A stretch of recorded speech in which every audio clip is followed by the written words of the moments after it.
తెలిసిన చట్టం ఏంటి, ఎవరినైనా అరెస్ట్ చేస్తే 24 గంటల్లోగా కోర్టు ముందు హాజరుపరచాలి అని. కానీ it's been more than 1 month, కానీ ఇప్పటి వరకు ఎలాంటి సమాచారం లేదు. మే 9న అతన్ని అరెస్ట్ చేశారు, ఇప్పుడు జూన్ 16 అయింది, అంటే నెలకి పైగా గడిచిపోయింది. వారం రోజులు ఎక్స్ట్రా గడిచిపోయింది, 5 వారాలు గడిచిపోయినా సరే ఇంతవరకు సాయికృష్ణ ఎక్కడ అనేది ఎవరికి తెలియదు.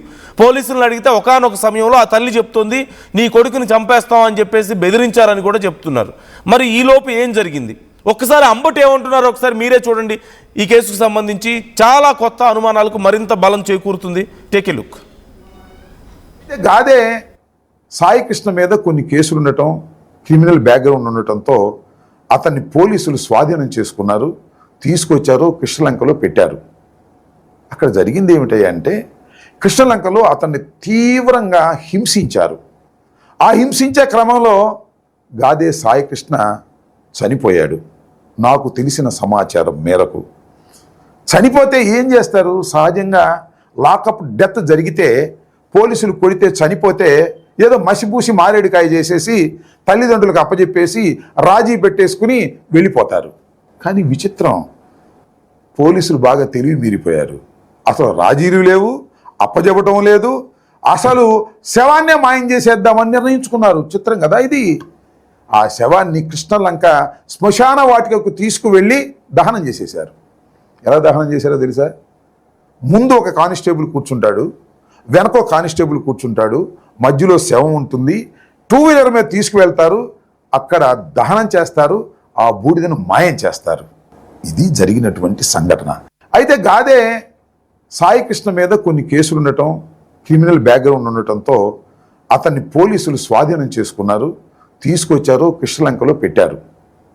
అక్కడ జరిగింది ఏమిటంటే కృష్ణలంకలో అతన్ని తీవ్రంగా హింసించారు. ఆ హింసించే సో చూస్తున్నాం కదా, మాజీ మంత్రి అంబటి రాంబాబు, వైసీపీ సీనియర్ నాయకులు మాట్లాడుతున్నటువంటి మాటలు చూస్తుంటే సాయికృష్ణ కేసులో వస్తున్నటువంటి అనుమానాలకి చాలా బలం చేకూరుతుంది. ఒకసారి నేను మీకు కొన్ని ఫోటోలు చూపిస్తున్నాను. మీకు స్క్రీన్లో రైట్ సైడ్ సాయికృష్ణ కనిపిస్తుంటే లెఫ్ట్ సైడ్ సాయికృష్ణ మీద 3rd డిగ్రీ ప్రయోగించారు అని చెప్తూ రిలీజ్ చేసినటువంటి కొన్ని ఫొటోస్. ఆ ఫొటోస్ చూస్తుంటే చాలా దారుణంగా ఉన్నాయి, జుగుప్సుని కలిగిస్తున్నాయి, భయాన్ని కలిగిస్తున్నాయి. చూడ్డానికి చాలా కష్టంగా ఉంటుంది కాబట్టి ఆర్టీవీ వాటిని కొంత బ్లర్ చేసి క్లియర్గా లేకుండా మేము మీకు ఆ ఫొటోస్ని చూపిస్తున్నాం. మీరు చూస్తే అవి చాలా కఠినంగా ఉన్నాయి కాబట్టి కష్టంగా ఉంటుంది కాబట్టి ఒకసారి ఆ ఫోటోలు చూడండి.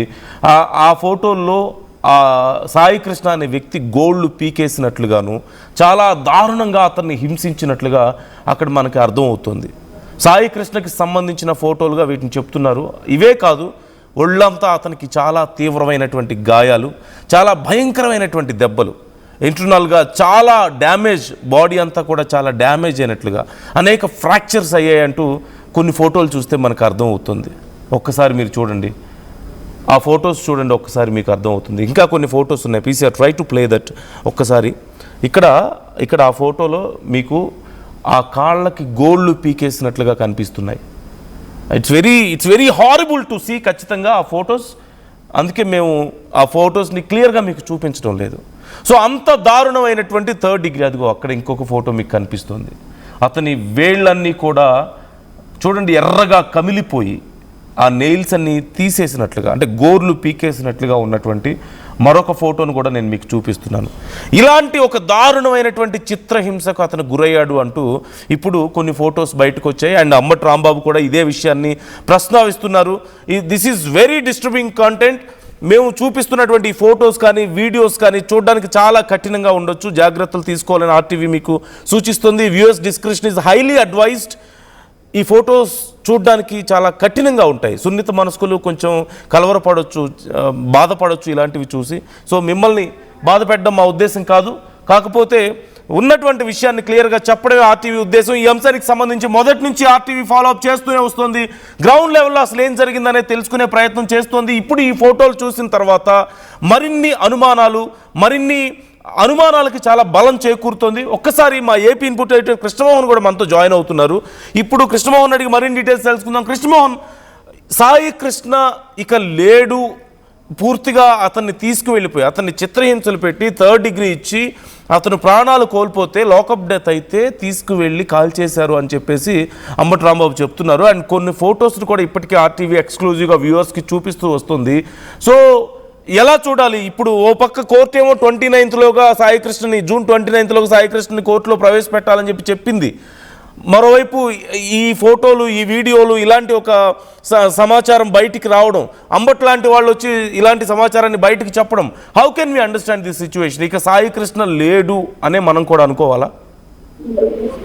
డెఫినెట్ గా మనోజ్, ఆర్టీవీ ఎక్స్క్లూజివ్ ఇంటర్వ్యూ వాళ్ళ తల్లితో మాట్లాడిన ప్రయత్నం చేశాం. ఆల్రెడీ తల్లి క్లియర్ గా చెప్పింది. తర్వాత వాళ్ళ మేనమామతో మాట్లాడే ప్రయత్నం చేశాం. వాళ్ళ బంధువులతో మాట్లాడే ప్రయత్నం ఆర్టీవీ ఎక్స్క్లూజివ్ గా ఇచ్చిన పరిస్థితి మనం చూడొచ్చు. అయితే వాళ్ళు క్లియర్ గా చెప్పారు, ఈ కేసుకు సంబంధించి గాదే సాయికృష్ణకి కేసుకు సంబంధించిన వ్యవహారంలో అక్కడున్న కృష్ణలగ్గ పోలీసులు సిఐ, అక్కడున్న ఒక 6 మంది, ఎందుకంటే తల్లి పర్టికులర్ గా చెప్పింది ఆ కేసులో 6 మంది కానిస్టేబుల్, సిఐ, ఎస్ఐ కలిసి చేసిన వ్యవహారం ఏంటి అని మనకి చాలా క్లియర్ గా తల్లి మాట్లాడింది.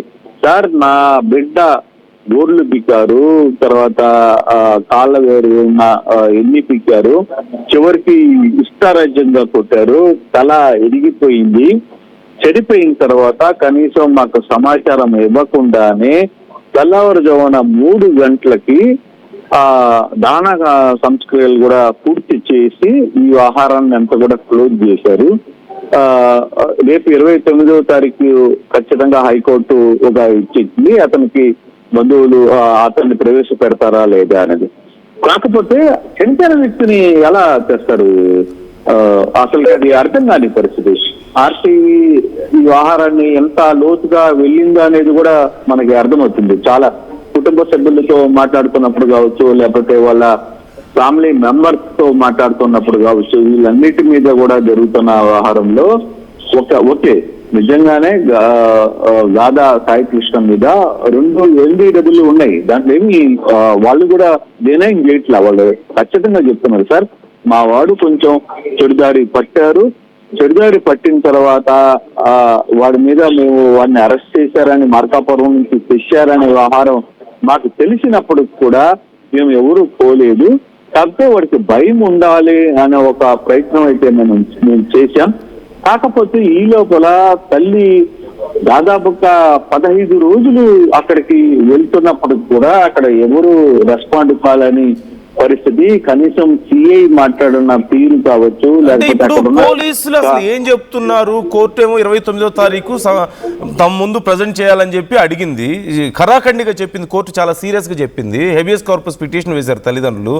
ఈ టైంలో పోలీసులు కోర్టుకి ఏం సమాధానం చెప్తున్నారు? మరోవైపు హోంమంత్రి కూడా ఈ విషయంలో రెస్పాండ్ అయినట్లుగా కనపడుతుంది కదా. ఒక్కసారి కృష్ణమోహన్ మీరు లైన్లో ఉండండి. అనిత ఏమన్నారో ఒకసారి చూద్దాం. చూసిన తర్వాత అసలు గవర్నమెంట్ నుంచి కానీ పోలీసుల నుంచి కానీ ఏ సమాధానం వస్తుంది అనే దానికి సంబంధించి కూడా మనం మాట్లాడదాం. ఒక్కసారి ఆ విజువల్స్ చూద్దాం.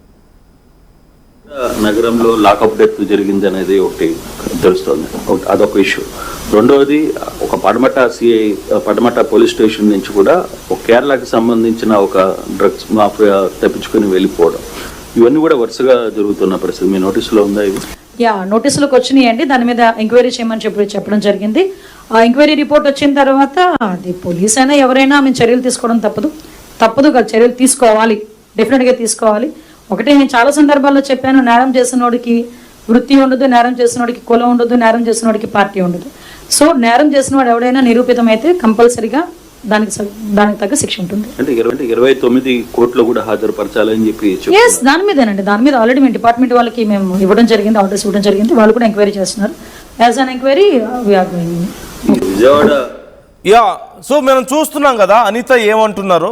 దీనికి సంబంధించి మేము విచారణకు ఆదేశించాం, ఎవరైనా సరే చట్టం ముందు ఒకటే, మేము ఖచ్చితంగా ఈ విషయంలో యాక్షన్ తీసుకుంటామని అయితే మాట్లాడుతున్నారు. కాకపోతే ఇప్పటికీ దీనికి సంబంధించి ఇటు ప్రభుత్వం నుంచి కానీ ఇటు పోలీసుల నుంచి కానీ ఎక్కడా కూడా ఒక క్లియర్ ఇన్ఫర్మేషన్ అనేది లేదు. పోలీస్ కస్టడీకి తీసుకున్న తర్వాత 24 గంటల్లో కోర్టు ముందు ప్రవేశపెట్టాలి. కానీ 5 వారాలైనా సరే అతనికి సంబంధించిన ఏ వివరాలు ఎందుకు బయటికి రావడం లేదు? పోలీసుల కస్టడీలో ఉన్నాడా లేదా, ఉంటే ఎన్ని రోజులు ఉన్నాడు, తర్వాత ఏం చేశారు, ఈ